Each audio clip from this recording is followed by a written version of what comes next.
I'm ready whenever.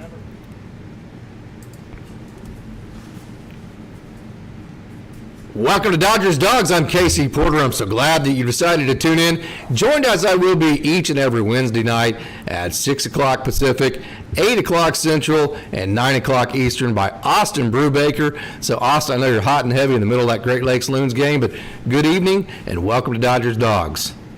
Casey, thanks again for having me. Really enjoying doing these. Really excited about the show tonight. Okay, man. First of all, do you have any thoughts?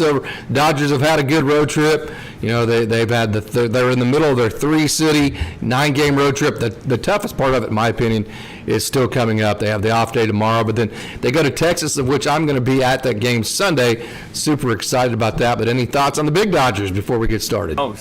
So far, really successful road trip. You got to be really happy because of the competition that they've going against. Taking 2 out of 3 against New York. Really, really good. And then Baltimore. Baltimore is a really good, really young, exciting team. And especially the way they started off that series, just coming out swinging really hot. Offense performed really well. I know today James Outman had that home run to left field. First home run out over the wall by a left-handed hitter over the new wall in Baltimore. Just really cool to see. 4 out of 6 against the New York Mets and against Baltimore. Going into the series against Texas, you hope to take 2 out of 3 probably against a really good Texas team. If they do that, they take 6 out of 9 on the road trip. Got to feel really good if you're the Dodgers. No doubt about that. Okay, so we have a good crowd already on hand. Orlando, good evening. The Damino, good evening. I said that correct, right? The Damino? The Damino, that is the correct. Damino. Yes. Yeah. Yes. Okay.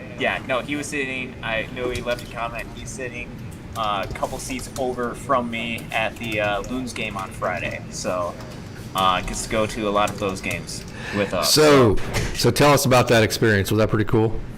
Oh, that was very cool. Yeah. No, Loons, obviously great environment, great crowd. That night particularly, playing as Los Pepinos Picantes del Norte, which currently repping the merch right now. So shout out to that. And then just the actual game itself was phenomenal. Everything about it, just absolutely love it. Good evening, Craig. Thank you for joining. Appreciate that very much. And also Michael, who's already left a couple of really great messages. And Ila Shiva, thank you for joining. Thank you very much. We have a great crowd already. Hey, and one of the comments is about Julio Urias. And, man, dude, what's wrong with him? Yeah, no, very, very rough outing today. I think there's no other way to put it. I think he'd be the first person to say it, and he's been struggling a lot recently, and it's really tough to see because the Dodgers need him in that rotation. They need him to be an anchor for not just for the regular season, but for the playoffs as well. We know that he can be that. We know that he has been that. Will he be able to figure things out? That is the real question. Yeah, no doubt. Hey, there's Turtle Power. Great to be back, guys. Hey, thank you for tuning back in. Great to have you again, Turtle Power. He's an awesome, well, you know this. Austin, you've been in some of these chats and leave some great comments. Hey, do you think Julio Urias, is he totally healthy? I don't know enough about that. No, I have no idea. But if he's not, that could explain some of the reasons why he's been struggling a lot recently. And it would make sense, too, because the Dodgers need bodies in to be a part of the starting rotation right now. They need guys who can be pitching every 5 days, and they've needed him. They haven't had the luxury of being able to rely on some other guys. They need him for the rotation, and so it's totally possible. I don't know exactly if that's the case, but we'll see. And so if the playoffs started tomorrow, okay, and you have your number one starter, who would the number one starter be? Number one starter for the right Dodgers now? Well, this is starting tomorrow, so this is assuming that Kershaw isn't healthy, correct? Or let's say he is healthy. Who would your number one starter be? I would start Kershaw. Okay. Number one. Okay. So with this rotation. So is Clayton Kershaw? Is he going to beat? Whoever you face? in well, it's going to depend obviously if you win the division, but are you comfortable with the Dodgers number one right now going up against any, let's say the Atlanta Braves number one or any of the other really good teams out there to win a World Series, the best teams out there? Are you comfortable with the Dodgers number one pitcher beating another team's number one? I think with the Dodgers, especially if the Dodgers offense is playing like they have recently, I think they've got a real shot at winning that. I think you probably would feel a little bit more comfortable if you had a traditional ace, somebody with maybe go out and get somebody, which is why we're talking a lot about the trade deadline right now, thinking about going to getting an ace.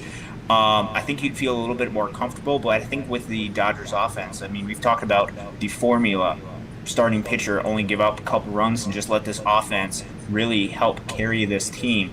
The tricky part about that is in short series, you don't know which bats are going to be hot, which bats are going to be cold. That is where things start to struggle a little bit, and that's why I think people are concerned, particularly with the starting rotation, because they want to have their odds just increase just a little bit. And it's totally possible if you get an ace that your odds at winning the World Series are going to increase just a little bit more. Yeah, and when you slug especially, it's scary in the playoffs because you might not hit home runs. And, like if you rely on maybe more contact and speed, that the speed usually doesn't go in slumps like we've seen slugging be able to do. So that's a little bit of concern. Some of the comments, the Davino says, tell Casey about the poster. Oh, we'll get to that. We'll get to that later. Okay, very good. Sure we'll get to that in a minute. Okay, Michael's kind of concerned because the Giants they have multiple very easy series coming up. That's why I just preached those 3 or 4 series before the All-Star break. The Dodgers needed to treat those like playoff series because they needed to make hay during that time, because coming out of the break, the Giants were going to have a easier schedule than the Dodgers were, say, for the first month. And, so that's one of the concerns. I know the Dodgers are coming back home, but the Reds are good. Toronto's good. Texas Rangers are good. You do have the A's in there, but the Giants do have an easier schedule. Yeah, at least for this point of the schedule. I don't know exactly what the remainder part of the schedule. Remember, baseball is a marathon through the season. Even though we have these bouts of we have to win a lot of these games, it looks like the Giants might have a little bit of an easier stretch. They could be facing some tougher opponents down the stretch as well. So there's that to keep in mind as well. But it certainly is the case that you have to be able to keep ahead. There's something about momentum. There's something about maintaining a lead over your rivals, even when they are facing a little bit weaker of competition.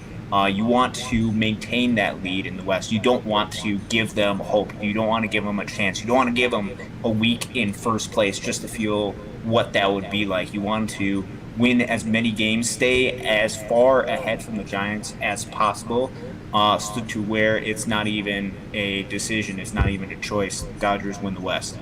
Yeah, man, I don't want another one of those 2021s where you're just having a Donnybrook all the way down to the last minute, and even though you do maybe beat the Giants, it just wears you out so much that you've emptied your tank. So you'd like to have that buffer, and so the Dodgers need to obviously keep playing good there. And Michael left a comment that some of the heavier players aren't performing quite as well this year. Julio's fastball wasn't very good, 90 to 93.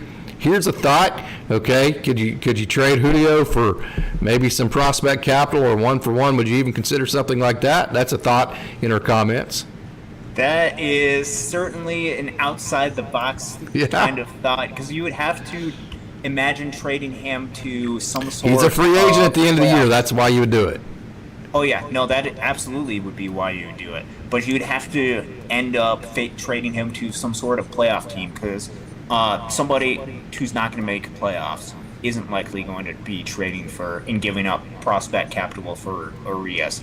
So you have to keep in mind, hey, we might face this guy in the playoffs.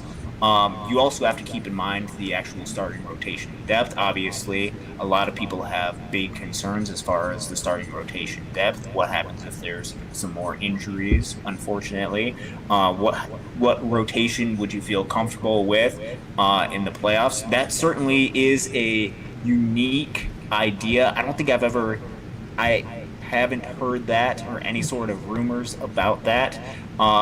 Would be interesting to hear if that even is in the conversation, which I don't know what it is, because I also don't know what the Dodgers' plans for Urias in the offseason is, as far as, are they looking to re-sign him? Because he's struggling a little bit this year, could they look to potentially sign him back to maybe just a shorter term, 1 year-ish deal, give him the qualifying offer so then he gets a chance to prove himself before he goes out for free agency again? You have to keep that in mind.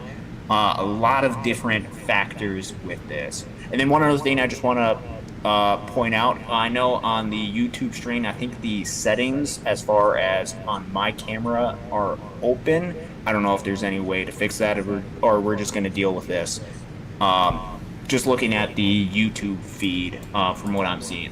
There you go. I think that was the screen that I left open in case my video feed went down. So I apologize for that. We're live, and I'm very glad. If there's something like that, just tell us about it.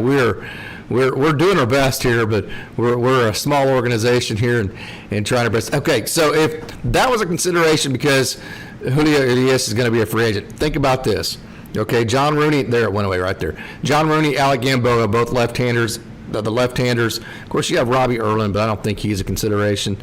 Those are the only two left-handers at the AAA level that have ever been starters, and now they are relievers at this point, and John Rooney's been moved to an East and West, a two-seam cutter guy. I don't see either one of those guys becoming starters again. Alec Gamboa hit 99 in his last outing. I think they like how the fact that he can max out with his fastball. I think they like that aspect of it. So I don't see Gamboa or John Rooney becoming starters again. Tulsa has 0 left-handed starters. So that means your next crop of left-handed starters is all the way down with you, Austin, at High A Great Lakes. And now Maddox Bruns, Ronan Kopp, and Justin Robleski are fantastic, but I think we would all agree, as much as we like those guys, next year is not their ETA for the major leagues. So if you don't re-sign Julio Urias or Clayton Kershaw, that leaves you with exactly 0 left-handed pitchers in your starting rotation. Yeah, no, if you don't re-sign either one of them, you have to go out and get somebody. You're going to have to go out and get a left-handed starter. You're going to have to get left-handed depth, even maybe at the top of the major league, or the minor league level, I should say. I know oftentimes the Dodgers will sign some guys to minor league contracts. You might have to think about doing that. Just get another left-handed arm. You could look to another project left-handed arm, similar to when the Dodgers got Andrew Heaney last year. Yeah. But there certainly Tyler is, Anderson. Yeah, absolutely. There certainly is a hole as far as left-handed starters in the Dodgers organization after Kershaw and Urias. Absolutely love and know how talented Ronan Kopp, Maddox Bruns, and Justin Robleski are. Got to see Robo yesterday, was at the game in Lansing. Really solid. All of them are really good. Still got a lot of things to work on. And that jump from high A to double A, we talk about that being the toughest jump in the minor leagues. They still have to make that jump. And so they still need probably some time. And so the Dodgers are going to need some sort of depth, whether that comes through Kershaw or Urias, whether that comes through some other free agent signings. There definitely is a hole as far as left-handed pitching in the system. Yeah, no doubt about it. And it's not going to happen, but if you did trade Urias because you don't think you're going to re-sign him and you want to at least get some prospect capital back in return, it would kind of be a trade for a trade, because what you'd have to do is you'd have to go get a number 1 starter and then probably a number 2 starter to replace Julio Urias, because we're talking about right now having Urias still getting a number 1 in the trade deadline, which is what my preference would be. So you would have to go get that, and to do that, you would get prospect capital in return for Julio Urias. Then you would be giving prospect capital up to go get an ace and probably a number 2 starter at that point to fill in your rotation. And they would be guys that You don't know how well they're going to mesh in the clubhouse. You don't know how, when you come to the Dodgers or the Red Sox or the Yankees or one of these big-time organizations, and you're from the Mariners or something like that, it's a whole different deal. Because I'm just telling you, man, even David Peralta said this coming to the Dodgers this year. It took him a while to get comfortable being in a Dodger uniform because of the pressure that you have to deal with. The expectations of winning every single game, and everything you do is analyzed. So, hey, neat idea. I think that is not probably very probable to happen. Okay, heard mention, Ela Shiva says, heard mention of Devin Mann being on the 40-man. We're going to get into that here in just a minute. We're just into some of our opening thoughts. Barnes needs to be talked about. The Dodgers have to know he doesn't enhance their chances to win the playoffs. We know Smith isn't going to be able to catch 12-plus playoff games. We talked about this on our last show, Michael. Great point. I talked about this, that Austin Barnes was playing in Oklahoma City the first year that the Dodgers came here in 2015. He was one of the first players I ever met in an Oklahoma City uniform. Got to meet him again and talk to him several different times in 2019 when he came back down to reset himself. He is my absolute favorite player in the organization. I totally agree. The Dodgers need a different backup catcher. Yeah, no, as tough as that is, it is getting to that point. I think with the hit late in the game today, I think he raised his average just over 100. And I think he's not providing enough support as far as the pitching side as well. It's tough. It's really tough pill to swallow, but I think it's getting to the point where the Dodgers have a certain level of excellence that they expect from their players, and he's just not living up to that level of excellence at this point. I think it's probably time to see kind of what you've got from Hunter Fiducia or somebody else from the minor leagues. I think that's going to be probably the best option moving forward. And if you're going to make this move, probably is going to have to be done pretty soon to make sure that whoever gets called up is ready and gets some experience, get some run time in the major leagues before the playoffs. Yeah, and here's the thing, man. If Marisnick goes on the 60-day, this is your window, because Hunter Fiducia is not on the 40-man roster. I know Diego Cartaya is, but he is not ready to be in the major leagues. He will not be in the major leagues. Patrick Mazeek, your three AAA catchers, none of them are on the 40-man. Carson Taylor, your backup catcher in AA, not on the 40-man. So if this spot opens up, if Marisnick does go on the 60-day IL, and this spot opens up, okay, do you use it to get Hunter Fiducia up to the major league level, or Patrick Mazeika, or David Freitas? Do you use it that way, or do you use it to finally get Devin Mann on your 40-man, of which he deserves? Which way do you go? Well, I think I would probably do it with Devin Mann, only because if you don't want Austin Barnes on the major league team, I believe you would have to designate him for assignment, in which case he wouldn't be on the 40-man roster. I think if you decide to move on from Barnes, you would use that roster spot that opens up with him to bring up a catcher. And I think with this roster spot with Marisnick, I think you use that to get a infielder, a potential fielder, outfielder, whatever position player. We talk about Devin Mann, who's been really, really solid in the minor leagues.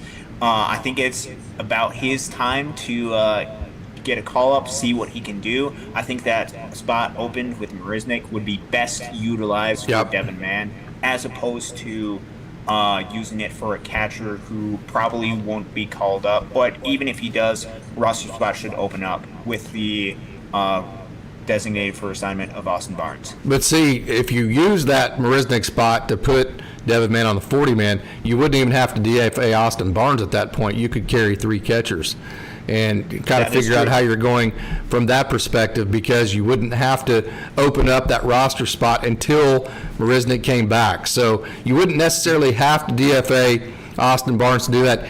Craig Osterberg, great comment here. He thinks that Michael Grove has found something with his new pitch. That new pitch is the cutter, and the reason why that cutter was so big, Austin, the thing that had been getting Michael Grove had been left-handed hitters, and the reason why that is, he doesn't have a pitch that turns right.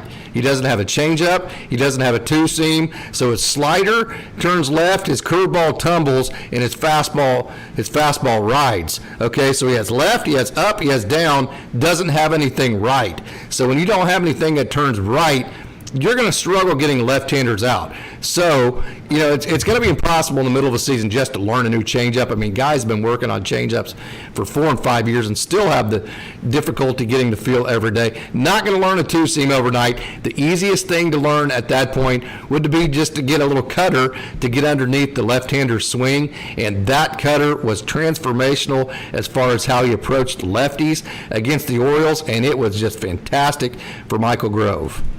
Yeah, no, that was really encouraging, really good to see. Really cool to see because we've talked about, I know you've talked about this for a long time, just about the potential that he has. And seeing him make some of these adjustments, seeing him be able to get some left-handed hitters out against a really, really good Baltimore lineup, really good Baltimore team, really encouraging to see. And especially because they could really use him in the rotation right now too. And he stepped up, and it's going to be cool to see what he's able to do. I don't believe he's starting in the series against Texas. I think he's going to be in the series following that. Am I correct with that? Yeah. I think Sheehan will start Sunday. But, hey, Tamale, good evening. Thank you for joining. But, yeah, hey, Grove is, I think even, if Kershaw comes back, Pepiot comes back, or you go get a trade piece, I think Grove has earned a spot to stay, first of all, at the major league level for the rest of the year. And I think he's earned a spot to be that guy that pitches in bullpen games if you need one, and or he's the guy when you need a 2 or 3 inning middle relief performance. I think he's earned at least that role for the rest of the year. Would you agree? Yeah, absolutely. Yeah, he's proved that he is capable enough at the major league level.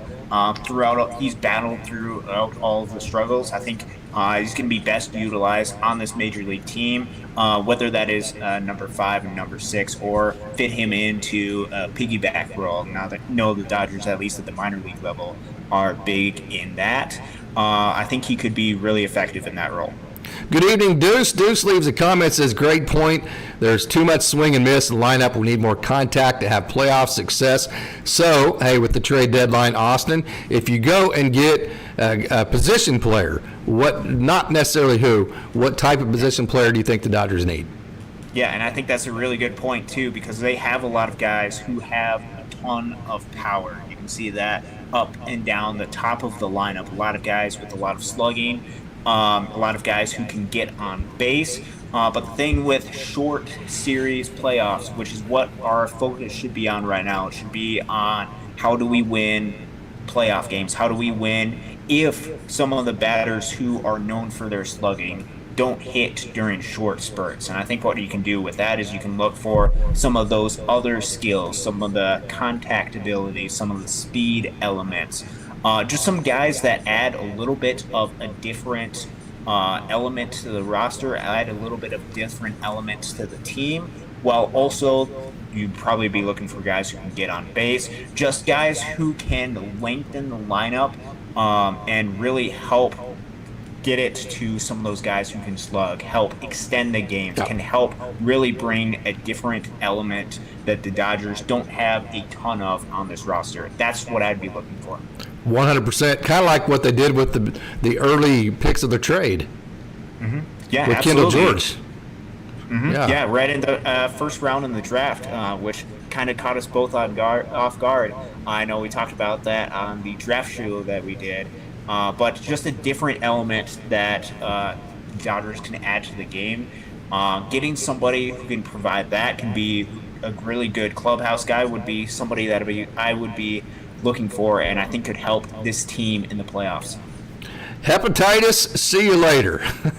Gotta love that name. Says, we need Cease bad. Dodgers need a potential ace for the playoffs. We are on the exact same page. I have said over and over and over, I'm not in favor of the innings eater type of guy, the 4 or 5 starter. The Dodgers have enough prospect capital that simply needs to be moved, because guys like Michael Busch are closer to 30 than they are 20. They're going to start losing value if you don't trade them here real soon. Okay, so the Dodgers need to right now use that prospect capital to get a number one starter. Dilloncease seems to be the most likely candidate. Would that be correct? Yeah, that would be certainly the one of the top candidates that you'd be looking for. Right-hand pitcher for the White Sox, correct?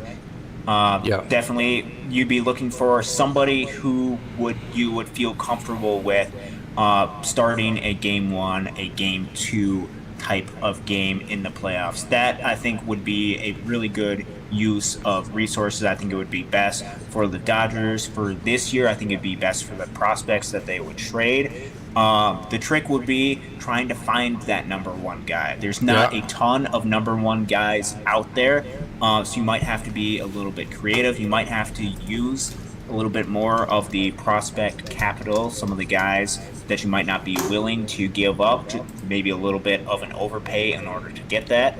But you have to be thinking about what gives you the best chance to win the World Series this year, because Dodgers have that certain expectation of excellence, and the only way excellence can be achieved is by winning that World Series. And so getting that number one starter is something that the Dodgers need to go out. They need to look to see who is available and try to get that player as best as they possibly can.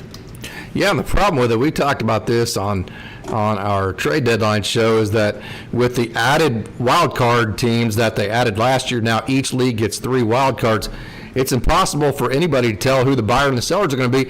And hey, it's hard, even looking at say like the Angels or somebody like that, okay, who's not having a good year, but they're only say like 3.5 games out of the wild card race. How are you going to convince your fans that you're serious about having a real organization if you're selling all your players when you're only 3.5 games back? Yeah, that's a really tough question too. You don't know who the buyers, you don't know who the sellers are. And another really important thing to keep in mind is also the aspect of just the structure of the playoffs. The 1 and 2 seed get a bye. And this past season, the 1 and 2 seeds, at least some of them, really struggled in the playoffs. I know that. Is something I wonder who that was. Yeah, I know. And I know that is something that Dodgers fans have noticed. I know that's something that I've noticed as far as when the Tigers, obviously being from the state of Michigan, when they went to the World Series, the past 2 times they swept into the World Series, they had a week off. And when they came back, they were cold.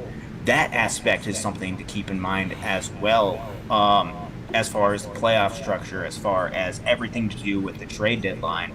Playoffs are extremely difficult. They're still trying to figure out, with this new structure, with the bye, what exactly is going to be the best in order to give yourself the best chance to win. Dilloncease, is he an ace? I mean, let me go through the numbers here. His career ERA 3.67, career WHIP of 1.28.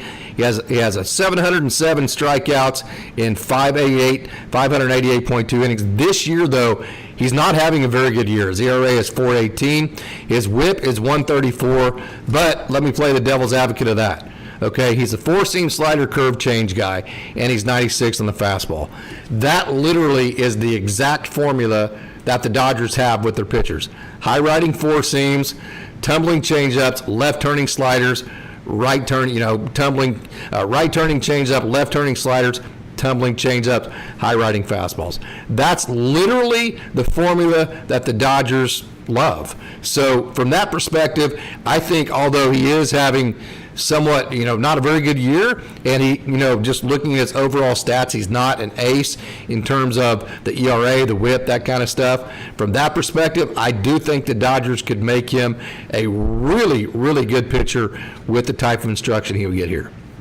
Yeah, no, 100%. And he still has 2 additional years of control following this season as well. So you're going to be getting Dilloncease for a couple years following this. Which is going to cost significantly more. And you have to consider, do the White Sox still consider him an important part of the core? And if they do, it might be a little bit more in order to get him. That is certainly of concern But you're right. The profile is something that the Dodgers will keep in mind, and something that they can bring the best out of the players if they fit that certain profile, just because they've done it with so many guys. And I think they could really help improve dilloncease, who, I mean, if we look just at just last year, some of the numbers were extremely, really good.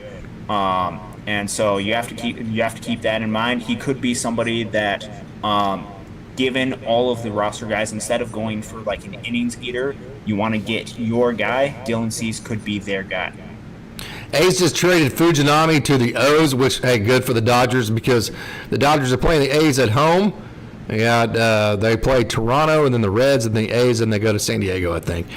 Don't exactly quote me on that. So good for the Dodgers because the A's are coming up on the Dodgers schedule here pretty soon. But, hey, check this out. The A's did not get anybody in the Orioles' top 30 in return. Does that surprise you for Fujinami? A little bit. I haven't been able to watch Fujinami a whole lot, so I don't know exactly how he's doing, how valuable he actually is. But that certainly is a little bit of a surprise because of how valuable starting pitching can be. But if that's the case, if the starting pitching market isn't too expensive, that works out in favor for the Dodgers. Usually those first couple of trades set the market in the trade market, do they not? Yeah, no, 100%. Because you're kind of basing it off of that. At least that it's what it has been. So that's a good indicator for the Dodgers if they want to go out and be aggressive to get a pitcher. Hey, maybe the market will be a good market for the buyers. Yeah, no, that'd be a really good sign. That means they probably wouldn't have to give up as much of the prospect capital in order to get a lot of these guys.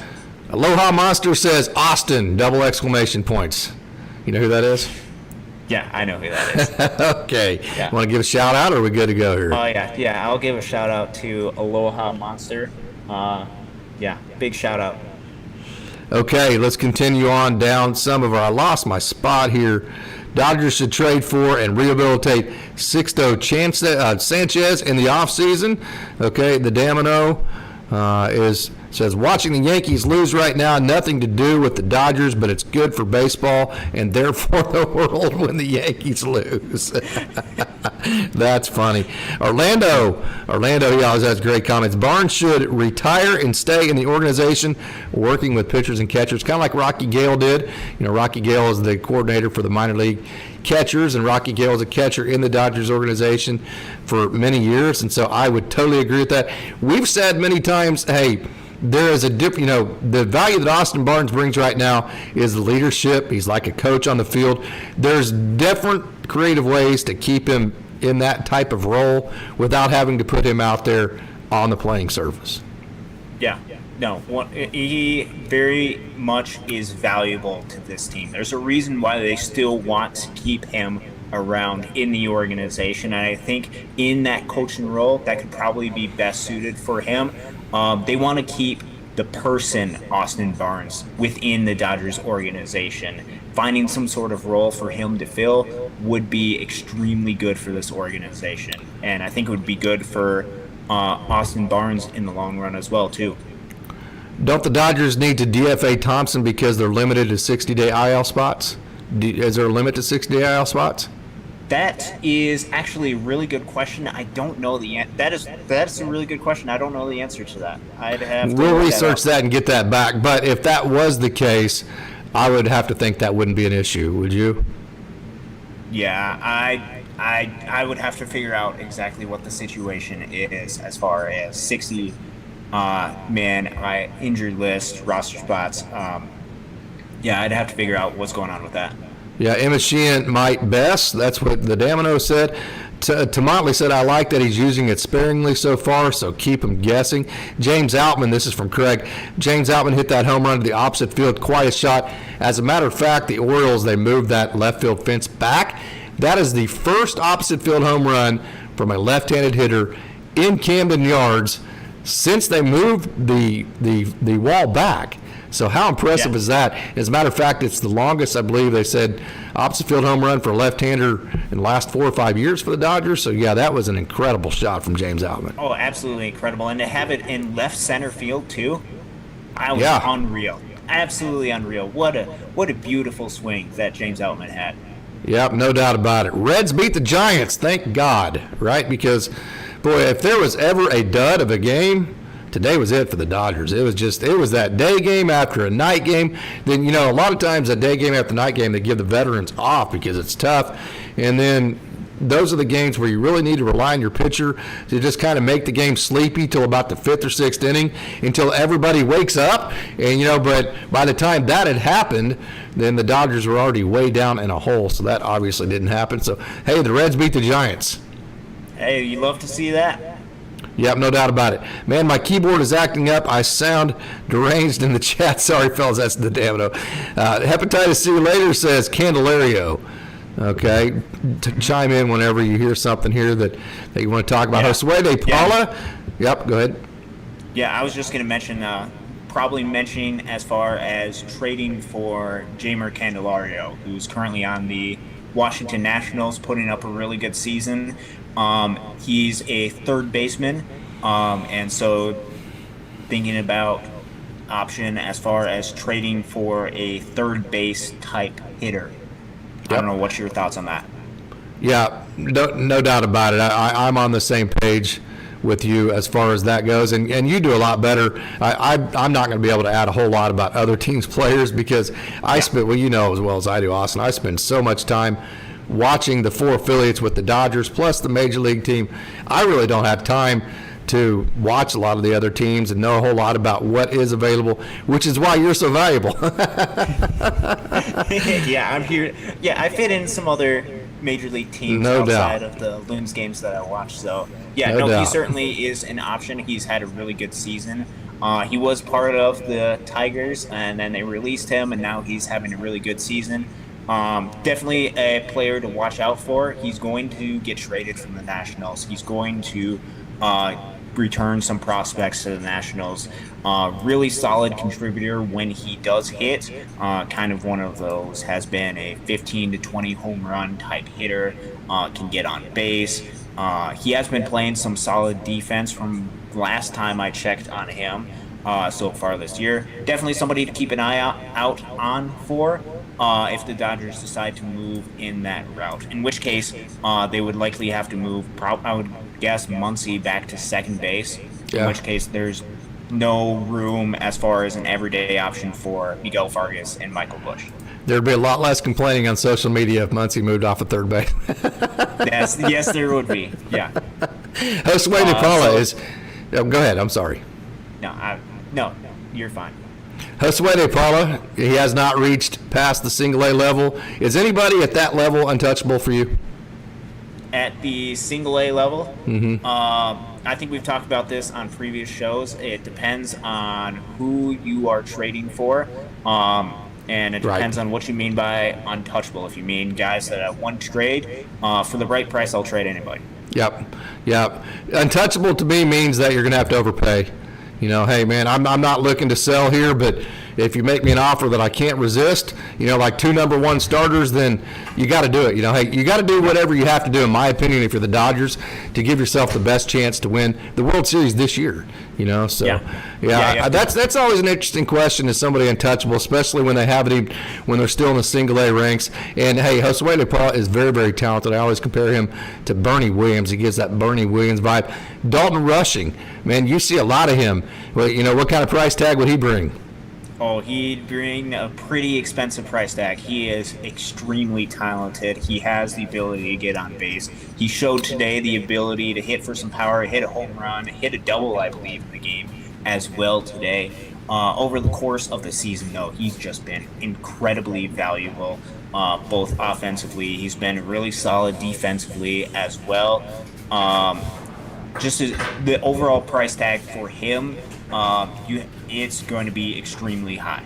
It's going to take a lot to get rid of a player of his caliber, because his caliber does not come around very often. And man, what a draft pick last season! Yeah. Getting him at 40, really cool guy too. Yeah. Hey, how about this? I know this was actually one of our topics on our show notes tonight. And Deuce, I am on the exact same page as Deuce. If Dodgers can't get a guy like Cease, meaning a true number 1 ace type guy, Okay, what's the point? The other guys out there aren't much better than Miller, Sheehan, Grove, or Pepiot. Pepiot's coming back. Yeah, this is. Yes, no. Do you trust one of the rookies? Let's say it's a playoff game. Would you rather have one of the rookies pitching, or would you rather have lucasgiolito pitching? That's the question. No, that is a really good question, because you have to balance two things. You have to balance what's going to give you the best chance to win, and you have to be able to keep that in mind. I don't know if you feel more comfortable with Giolito, whether you feel more comfortable with a Miller or a Sheehan starting a Game 4 type situation. But then you also have to think about future playoff experience as well. Getting a guy like Miller, getting a guy like Sheehan, some playoff experience pitching in the playoffs is different. Could be something that is really of benefit in the long term for the Dodgers. There are going to be two guys that the Dodgers are going to have to rely on for their starting rotation in the future. And so getting some of that playoff experience for both of them would be something that is of benefit. But if you do that and they don't give you the best chance, you have to balance that as well. Just a really unique dynamic as far as getting some of your young guys playoff experience, while also putting yourself in the best position to succeed, best position to win a World Series, which is the goal. It is the expectation. I don't know. What are your thoughts as far as what would be best for this season for the Dodgers? No, ryanpepiot, bobbymiller, emmetsheehan, michaelgrove. I would just as soon have them out there as a guy like lucasgiolito, who, if you look at his playoff record, I mean, the last time lucasgiolito took the mound in a playoff game, he gave up like 8 runs.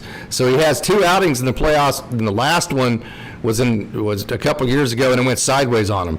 So is that experience, is that really a bigger benefit than a guy like Bobby Miller or ryanpepiot or emmetsheehan or even a michaelgrove? I mean, is that really that much of an experience gain? And then you have to take into fact a guy like that's going to be about 93 miles an hour.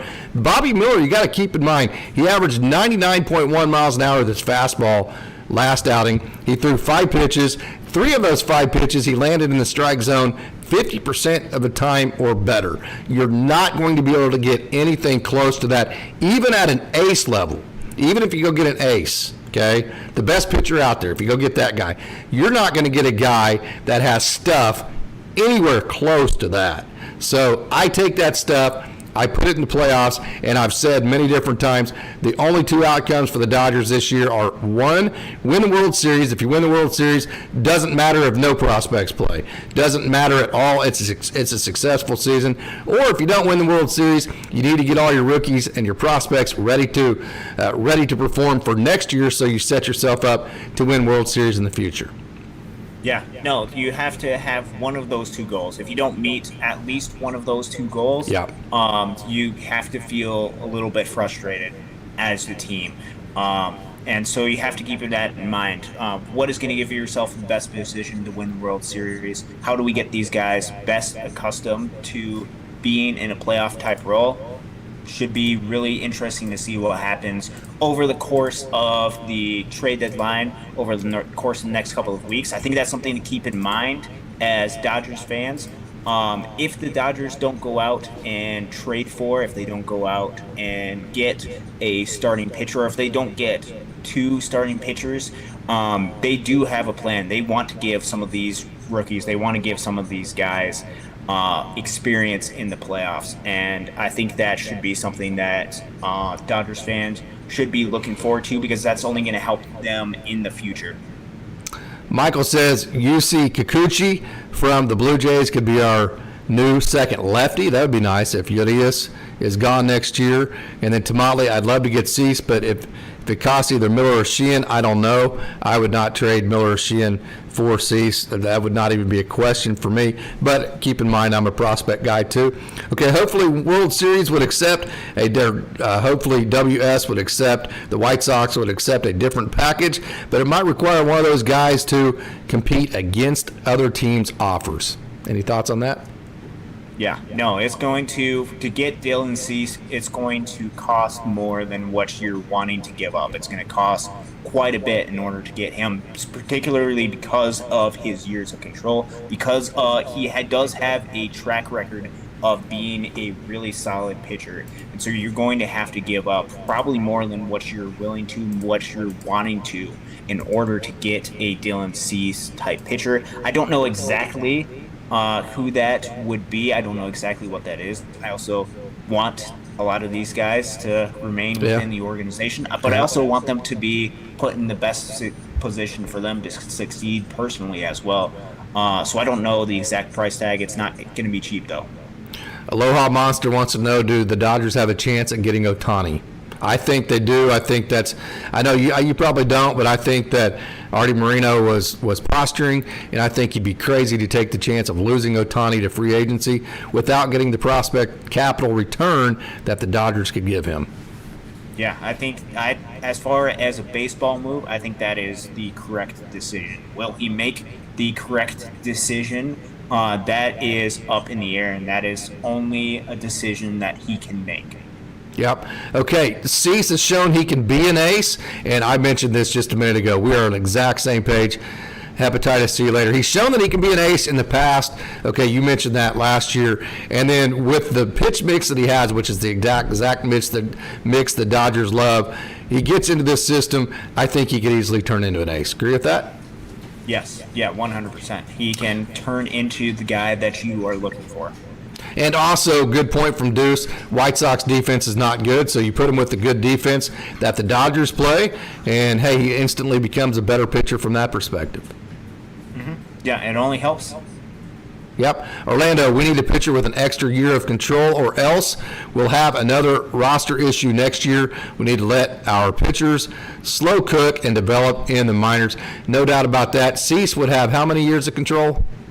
He would have 2 years after this one, so you'll have him for 2024 and 2025. So that's the guy you're talking about right there, Orlando. He would be an ace, which he has the potential to be an ace, which is what we think that the Dodgers need, and you would also have team control past this year. Ilishiva says, do you have any concern about Muncie's current hitting slump? I do.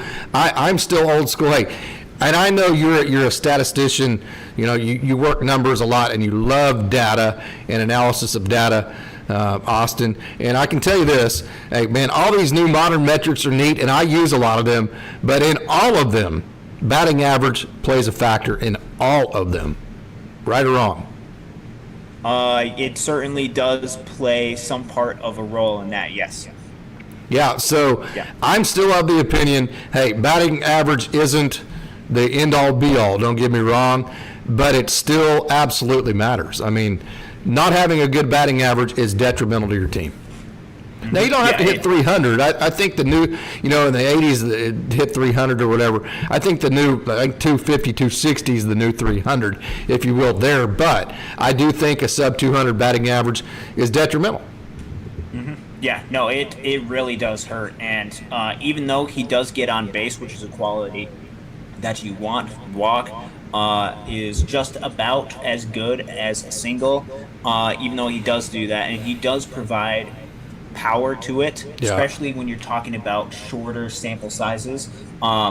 It can be very inconsistent and can be very frustrating not having him hit for batting average. And so we look at a lot of these additional metrics. We look at a lot of things. He still has a weighted runs created plus above 100. He's still above average league hitter, even though he's hitting in the 180s type range.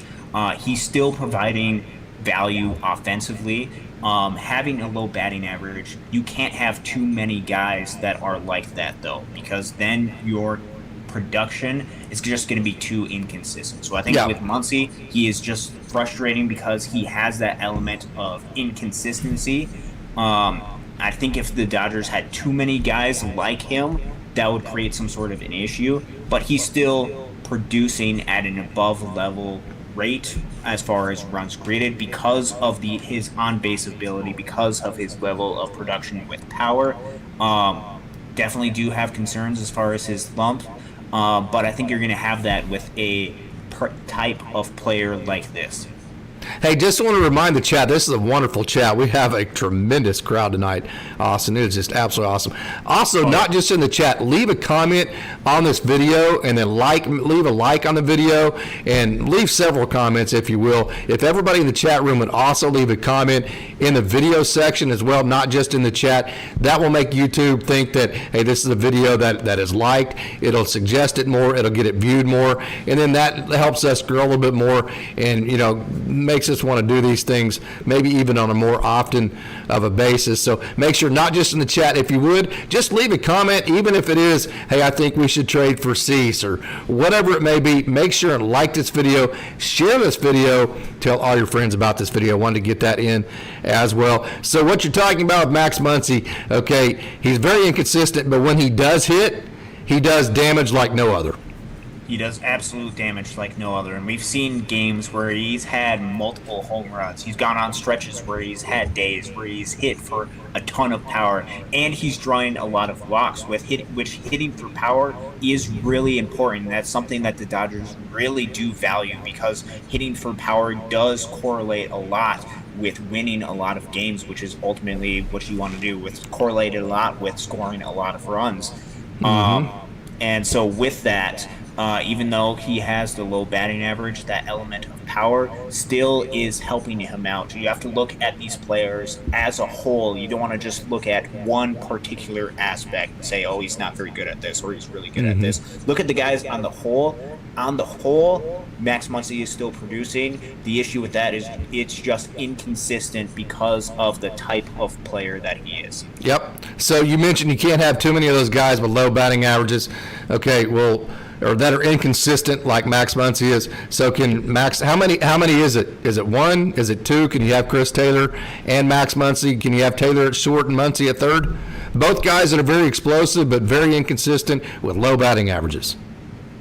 Yeah, I believe that you can, because I believe as far as the long-term production of value that they have, as far as a large sample size like during the season, I believe that can still provide value. I still think that's going to produce above average offensive production.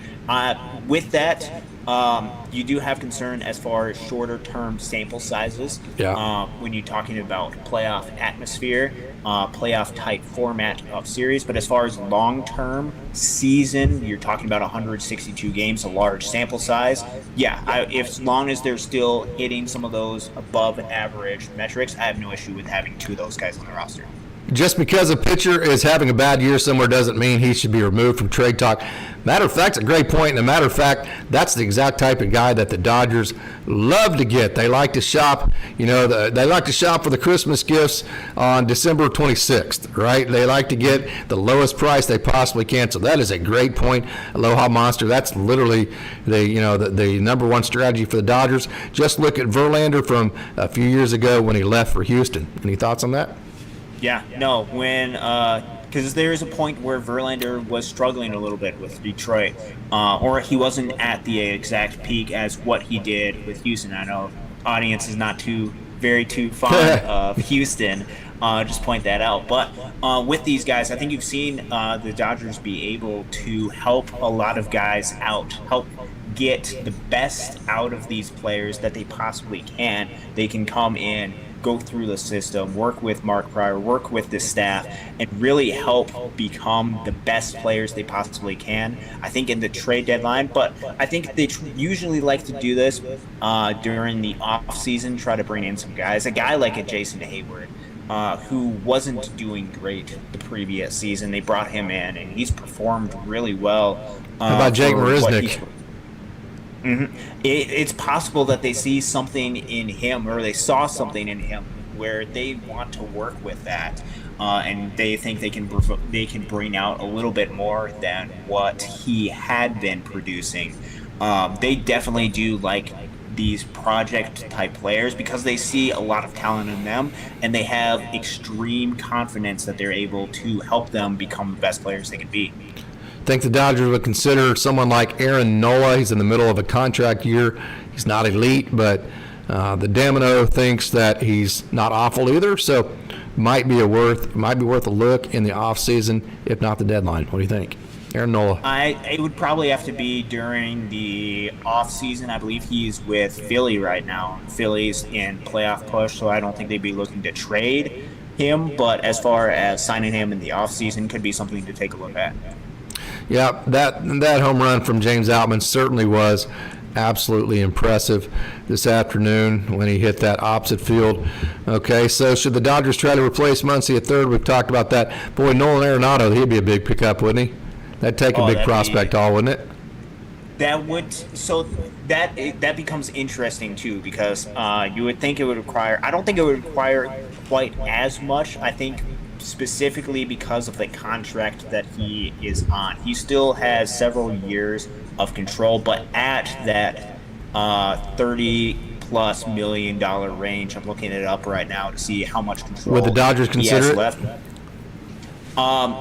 I think they would consider it. The issue with that, though, is he's getting older. You talk about a lot of these players, as they get older, you have concerns about regression as far as their production goes. He will be next year entering his age 33 season with 4 additional years of control at the $30-ish million range. Yeah. If you're looking to get additional talent, if you're looking to get like a Ohtani in the offseason, if you're looking to get help with the starting pitcher, it might not be the best strategy to pay a Nolan Arenado that much when he could be regressing a little bit. And you don't want to have too many of the $30 million guys on your payroll, on your budget.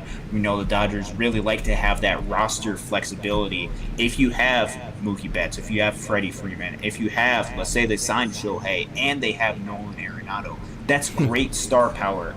But that's eating up a really good chunk of change. You're talking about $150 million off of the salary just with those 4 players. Yep, no doubt. And that leaves you with a lot less flexibility. That would be my main concern with Arenado. As far as that, I think he could turn around. I think he could succeed and really help this team. But as far as the actual contract goes, as far as everything that goes with that, that'd be my biggest concern. Yeah, the Domino says that, Casey, I thought I knew everything. That was until I met Austin about baseball. Oh, yeah. That's funny. Oh, yeah. No, I'm sure that I shared stuff with him, shared stuff with other people, particularly because of your the stuff with the loons. So. Yep. Okay, rushing the catcher of the future, Cartaya needs to be in the cease deal. Boy, hot take of the day.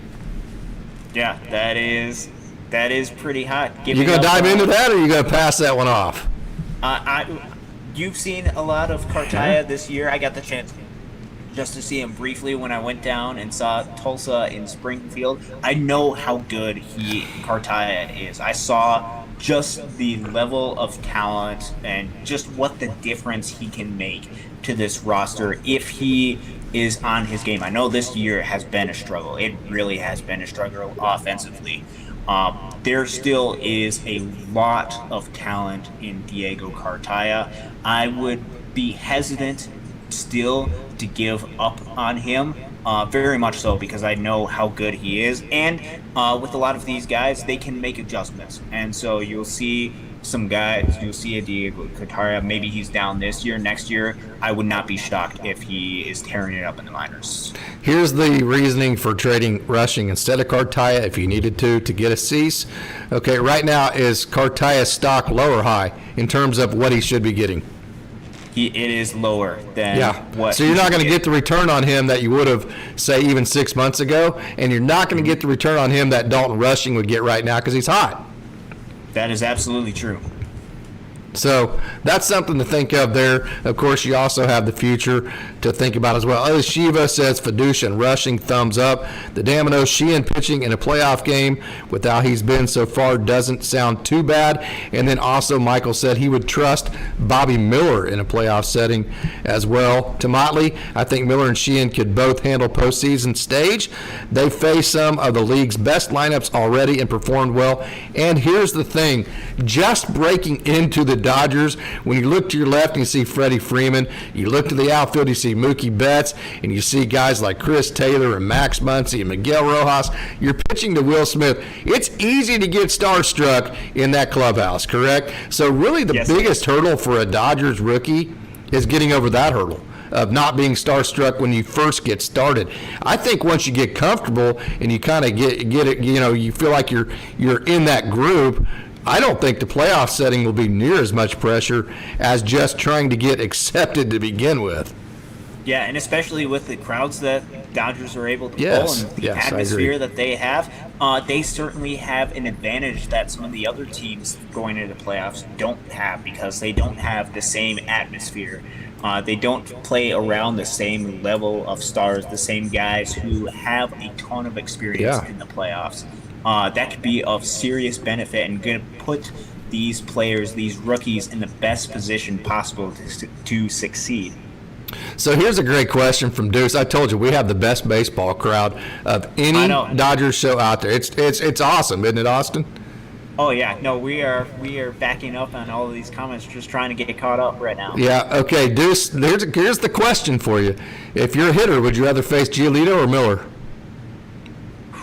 No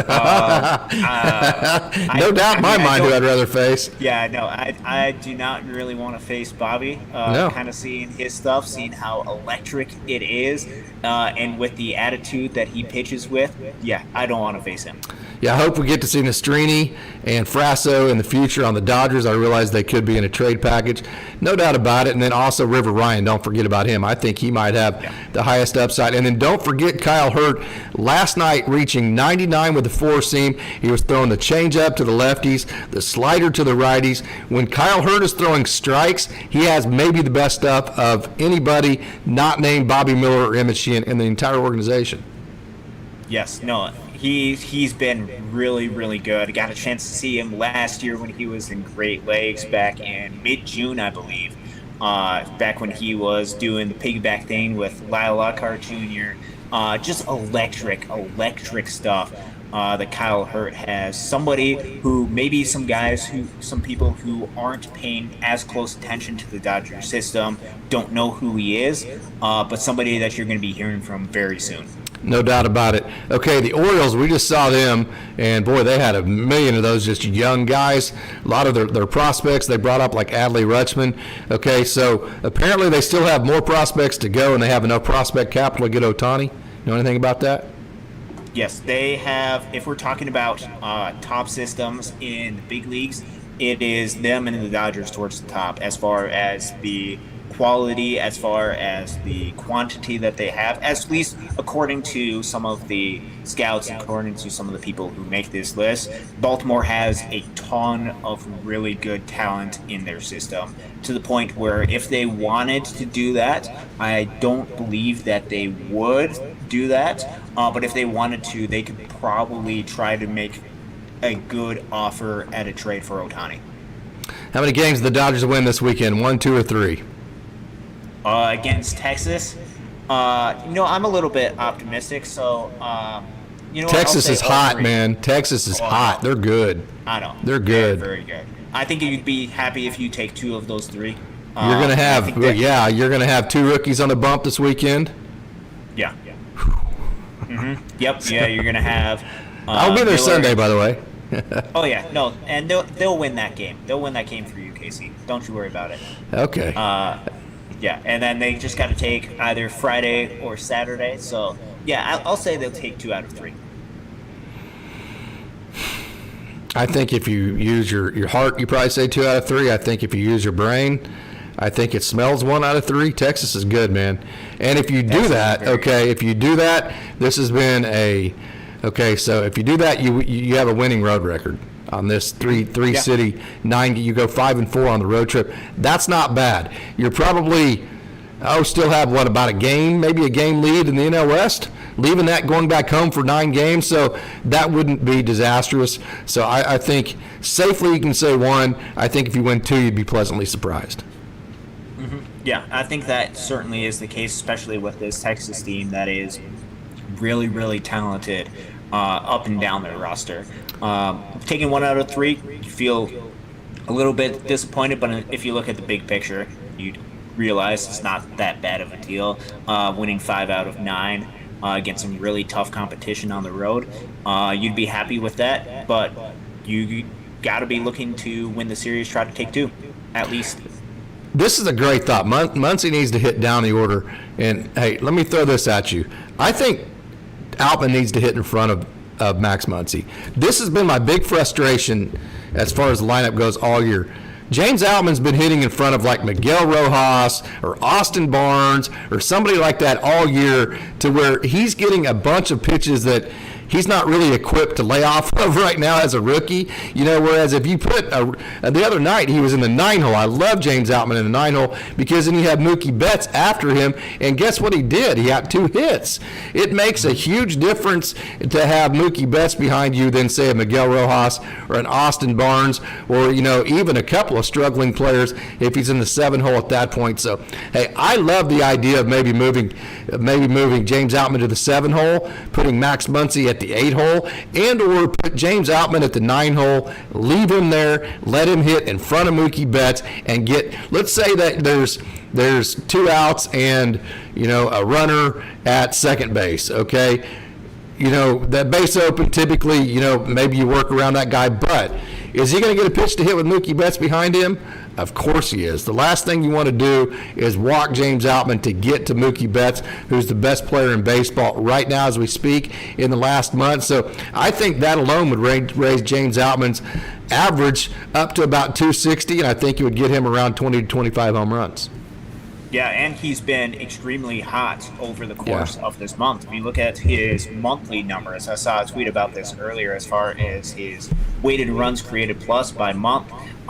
He is hitting about as well as he did, as far as that metric is, as he did in April, which we remember how good he was in April. Mm-hmm. He is matching a lot of those numbers during this month of July. I think putting James Outman in the best position to succeed, whether that's moving him up, whether that's moving it, being a little bit creative and moving him right before a Mookie Betts, where he can get even more pitches to hit because they don't want to go through the part of the lineup with Mookie Betts, with Freddie Freeman.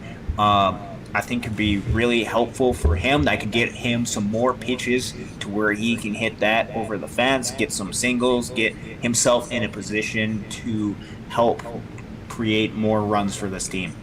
Muncie always shows up in the playoffs, though. Oh, yes, he does. So does Chris Taylor. Yes, and they show up as far as their long-term production is as well. So I will keep emphasizing that point.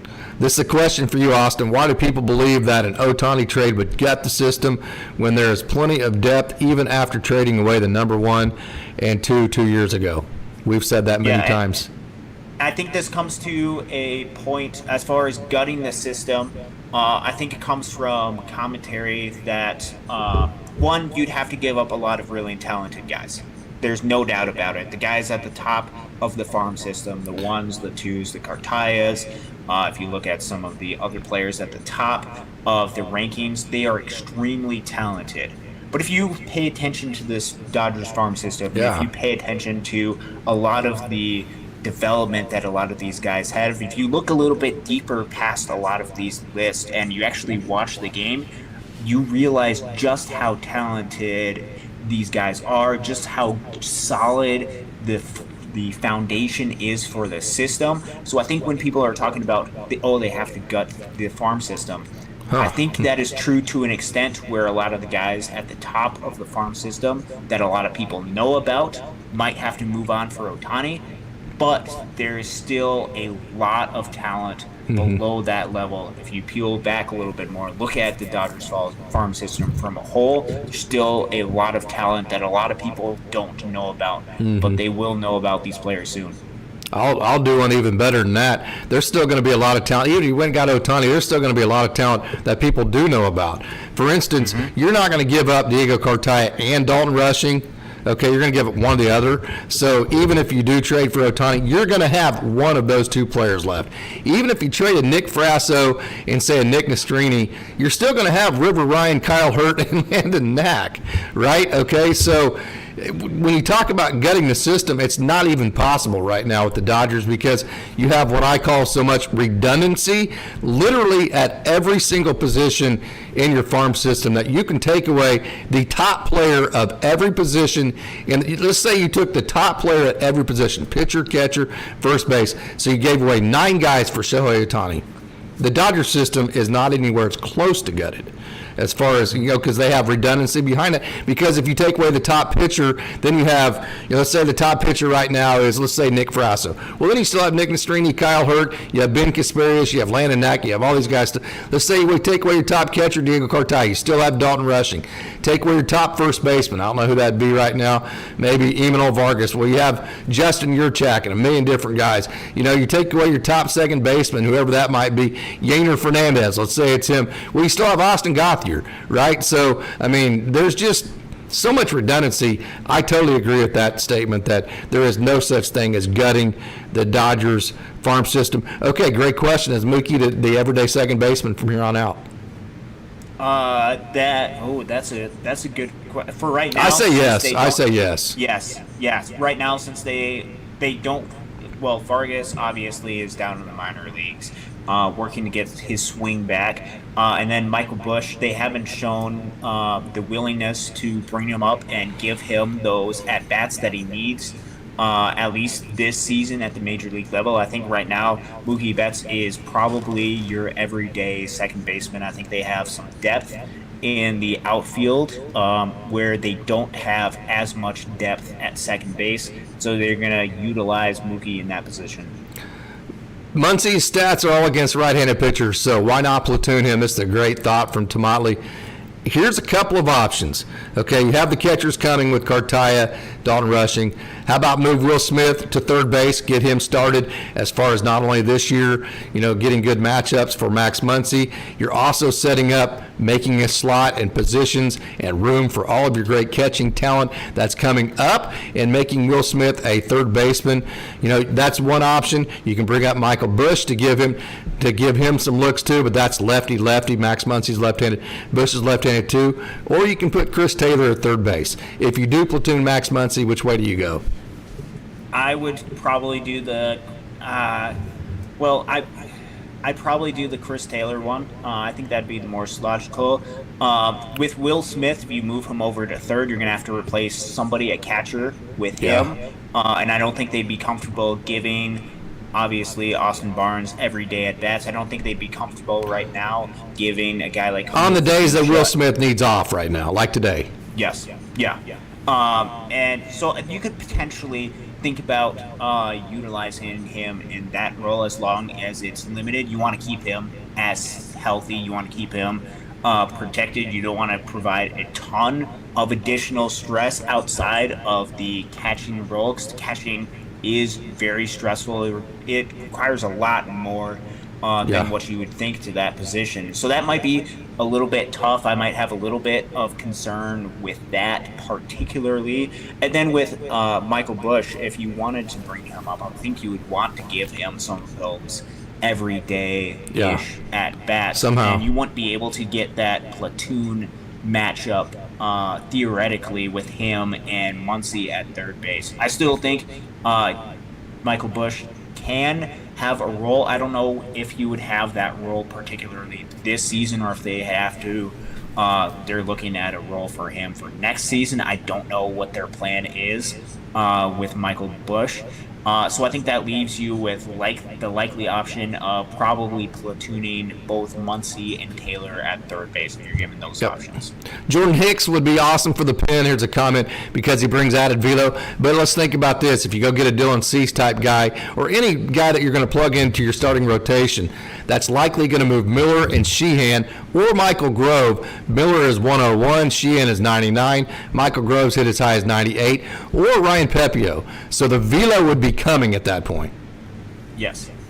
To your pen. Yes, the velo would be coming from that point. And this is not getting to, I know this is something that we had talked about, potentially talking about during the stream today, just how good the Dodgers bullpen has been over the past month or so. You got the numbers? I do have the numbers right now. So this is since June 21st, which is the first appearance since Ryan Brazier was added to the Dodgers roster, which what a pickup by the Dodgers. Yeah, we no talked doubt about them earlier, finding those guys, finding those talent. The formula, left turning sliders with depth and then riding fastballs. It's a formula, man. Adding them to that system is just really cool. So this is from June 21st through yesterday. I don't have the stats for today. Obviously, there's still games going on. I don't believe it's updated through today, even though I don't believe the Dodgers bullpen gave up any runs today. But any case, if we're looking at best bullpens in the major leagues, Dodgers have one of, if not the best bullpen in the major league. If we look at wins since the acquisition of Brazier. Since Ryan Brazier, yes. And this is dating back over the past month or so, almost a month. So you're not talking about just a small sample size of a week or two. You're talking about a full month. Dodgers have had one of the best bullpens over that month. So if we look at wins above replacement, WAR, Dodgers have the best bullpen WAR. If we're looking at ERA, Dodgers have the second lowest ERA at 2.10. If we look at home runs allowed, they've only allowed one home run. Let me repeat that again. The Dodgers bullpen since June 21st has only allowed one home run, which is just incredible to think about. They have been extremely productive. We talked about a month ago. I know you talked about when they were struggling a really bit. They really needed to step up because they needed the bullpen, and they've relied on the bullpen in the past, and they are starting to step up as well. Just looking at some of the other numbers right now as well. You look at other ERA estimators. Dodgers bullpen has the lowest fielding independent pitching. They have the lowest FIP over that time period as well. So you just got to be happy with the level of production the Dodgers bullpen has responded with since the addition of Ryan Brazier. So I know earlier, about a month ago, a couple weeks ago, we were talking about, the Dodgers definitely need to add to the bullpen. Yeah. Maybe you can add some guys that fit the formula that aren't going to require as much to give up. Maybe that's definitely the type of guy to get, Yeah, maybe that's a better option than trying to get some of the higher-priced relievers, maybe that have a little bit more track record. Maybe you can find a guy that fits your formula better, that might not excite the fan base at first, but that is going to have a level of production, that level of excellence that meets the Dodgers standard. I apologize for asking if you have the statistics. I knew you would. And wow, did you ever have the statistics? My gosh, that was incredible. Fangraphs is a piece of work. It is absolutely wonderful. So. A trade for Arenado and Montgomery would make the Dodgers better, and then it would also clear a bunch of prospects that need to be moved.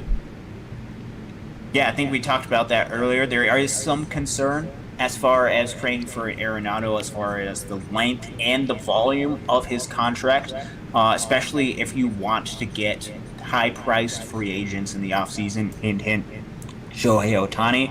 And then we also talked about Jordan Montgomery on past shows. If you're looking at somebody who's going to provide innings, if you're looking for a guy, if you're running out of pitchers, if you have some injuries, he would be a really good, solid guy.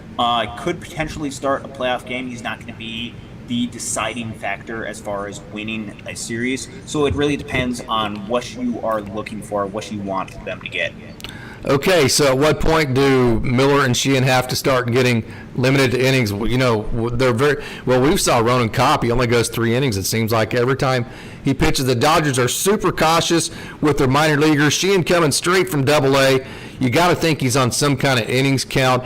Miller, though, hey, he didn't really get ramped up until, about a month and a half, 2 months ago. So I still think he has quite a bit of runway left. But I think, Sheehan's runway is going to start getting a little bit smaller, but that's also going to be right when ryanpepiot gets back and when Clayton Kershaw gets back. So I think that's going to take care of itself.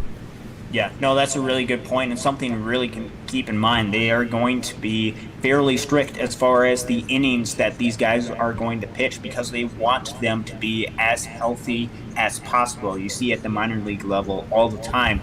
I know for the Loons, they have a very strict 30 pitch limit as far as an inning goes.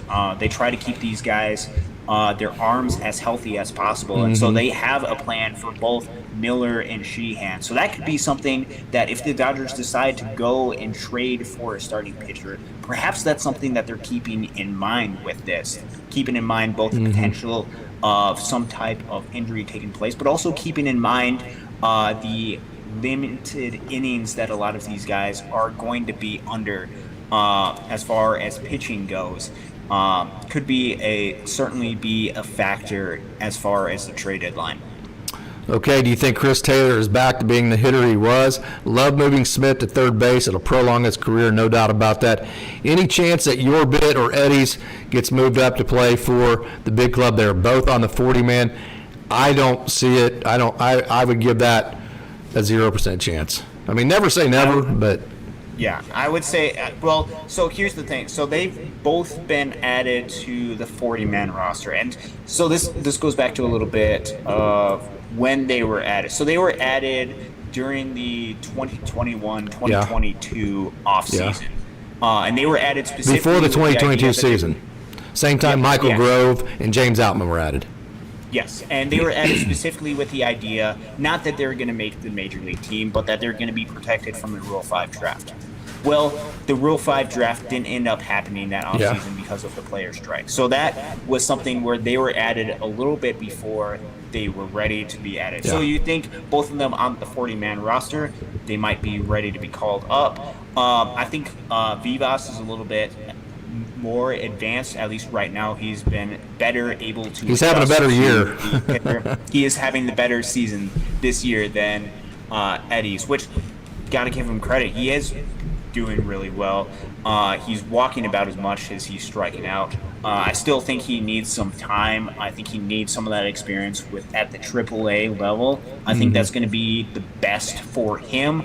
And I think Eddie's needs a little bit more at bats at the AA level. I think you give him a full season there and kind of evaluate where he is at that point.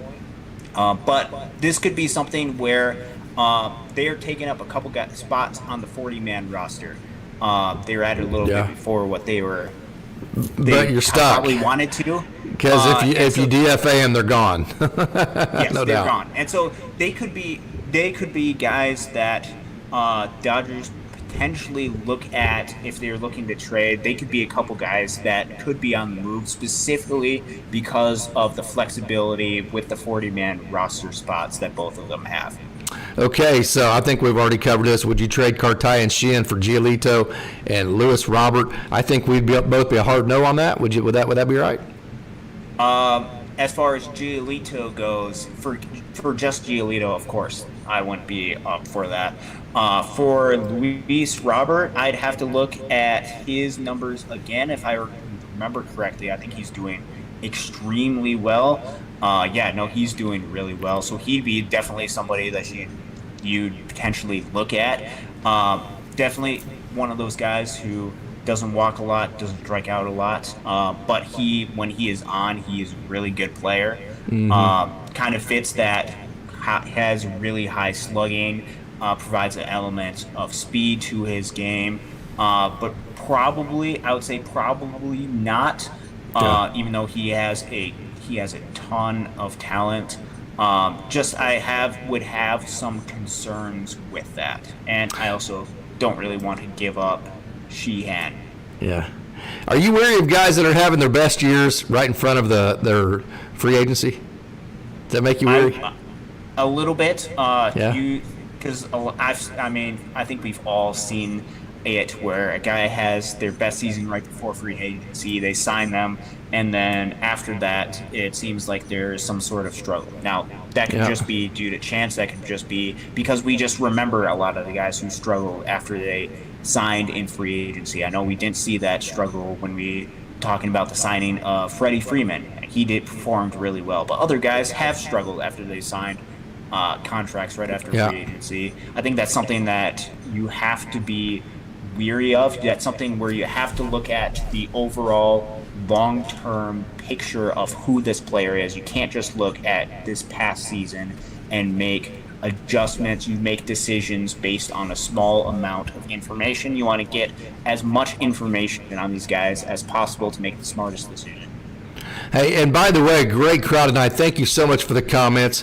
We love it. Hey, not just in the chat. Make sure and take time. Go like this video, not just in the chat, but like it actually in the video section of it. And then leave a separate comment in the video section, not just in the chat. It could just be hi or whatever. When you do that, that helps the algorithm. It helps this video get suggested, get seen more, and that really helps us out. So please, if you would take the time, share this video, tell all your friends about Dodgers Dogs on Wednesday night, and like this video in the comments section, and then leave a comment, not just in the chat, but also in the comments section as well. Okay, Grizz Monster, good evening. Thank you so much for joining. We hope you join every Wednesday. Any chance that the Dodgers would go with a 6-man rotation if they do not trade for a starter? It's tough because you're looking at guys who fill that role, but that could be something that they decide to do if they want to limit the exposure of some of these pitchers. If you want to limit some of the innings, you can do that a couple different ways. You can shorten that with give them shorter outings, or you can spread that over the course of 6 days. You can spread that over the course of the longer days. I don't know if they go out and trade potentially for a starting pitcher. I could see that becoming a little bit more of a reality and answer for the limited innings. Right now, I'd say they would probably just shorten some of the innings, give one time through the order where they don't pitch. It could be a unique way. You only get 13 though on roster, no matter how many innings you do the innings. You only get 13. Yes, and you don't want to overuse and overstress the bullpen, and leading up to the playoffs. So certainly an option that you could move forward with, but I don't see that being the answer unless they go out and get an additional starting pitcher. Okay, man, this is going to have to be the last question of the night. It is getting to be my bedtime, and I thank all of the crowd so much right here. And I'm going to leave you with this one. Okay, and this is a great question from Ela Shiva. Last question of the night. Okay, Gavin Lux, if he is back at the end of the year, rumors are he might be available by the end of the season, and he hasn't played all year, and he's ready for the playoffs. What do you do? Man, what a story would that be? No, I mean, do you just throw him in the lineup of not having played all year long? As far as the actual, that's a hell of a question, isn't it? Yes, that is a great question. I would need more information, more data as far as how he is swinging and how much action he's actually been able to do. That's not likely going to be the reality. That's not likely going to be the case. But man, what a storyline that would be, having him return, even if he's not, even if it's just like a pinch hitter type of role. Because I don't know what he would be as far as defensively. No, that would be amazing to see. I don't know if I would put him in right in the lineup, having him get cold. I think you would probably feel a little bit more comfortable as far as other guys. But if he comes in and gets a big base hit, gets a home run, that would be just incredible. Because, I mean, it sucks watching him go down early in the season. And, Mailbag question for Saturday. We're going to talk about some of the new rules and whether we like them. So let's put that one in our mailbag for our Saturday edition. Again, hey, man, this has been just a fantastic crowd. Let me ask you one more time. If you would, go ahead and like this video. Leave a comment underneath the video, not just in the chat. Share this video. Tell all your friends about Dodgers Dogs on Wednesday night. So, hey, final thoughts for you. How did the Loons end up doing? I did not check. Yeah, so it was a rough 8th inning, but they held on. They won 9-7. Gave up, I believe, 6 runs. in that inning, so I was looking over, getting a little bit concerned, but they held on to it at the end. I'll be at the Loons games. They'll be in Lansing, so I'll be there next couple of days. I think I should be there Thursday, Friday, and Saturday.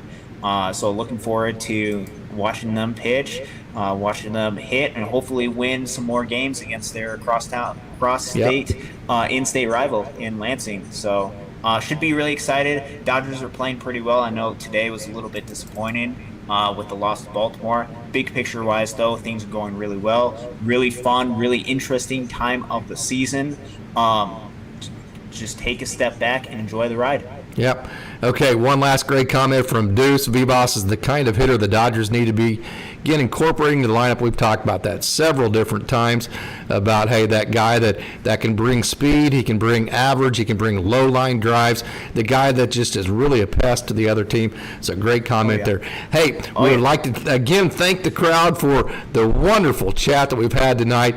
Just a reminder again, leave a comment, like this video, tell all your friends about Dodgers Daily. And hey, we also do have a GoFundMe account. If you'd like to help Dodgers Daily by donating, we have the link to that description, or to that GoFundMe account in the description of this video. So you can click that link, you can go to the GoFundMe account, and if you want to donate $1, that's $1 that helps both Austin and I do the things that we love to do, providing this kind of content. So as always, until next time, thank you for tuning in, and go Dodgers.